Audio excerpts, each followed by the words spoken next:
Super Strike Gunner, or Strike Gunner S.T.G as it was known in America, is a vertical scrolling shoot 'em up game originally made by the company Athena. It was released in the arcades by Tecmo in 1991. It was then ported to the Super Nintendo. This version was published and distributed in the UK by Activision. There was quite a wide supply of shooters back in the 16-bit days, and although the Mega Drive seemed to end up with more of them, the SNES wasn't exactly left short. It has to be admitted though that the Mega Drive was better known for them. The SNES might have been superior in a lot of areas, but it definitely had a slower processor, and this usually meant more slowdown in this particular type of game, when there were a lot of small, fast-moving objects on screen.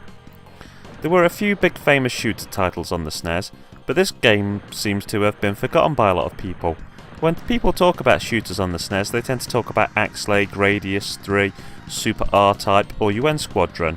They very rarely mention Super Strike Gunner.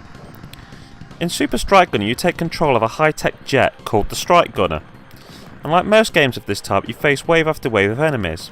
In this case they range from helicopters to jets to tanks and so on. In this case you'll fly up the screen vertically with stuff generally coming down at you.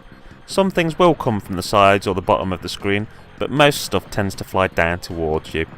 When you start each level though, you have a large choice of special weapons. There is a catch to this though.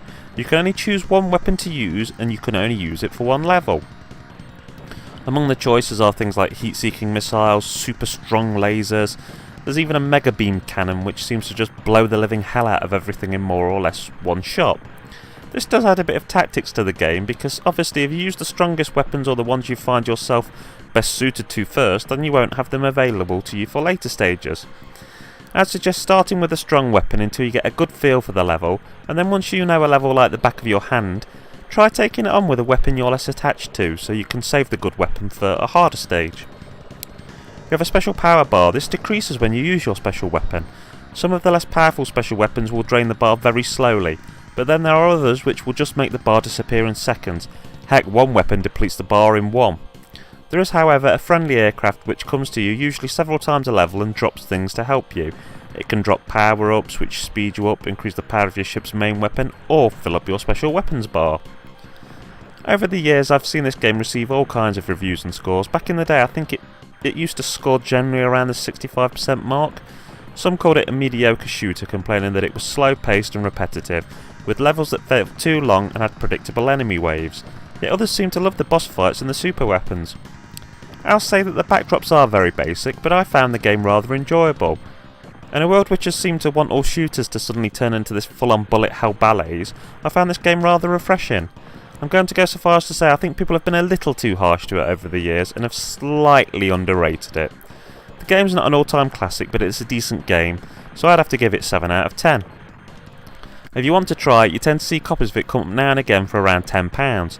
If anything, it seems to be a game which is much cheaper and easier to pick up in PAL.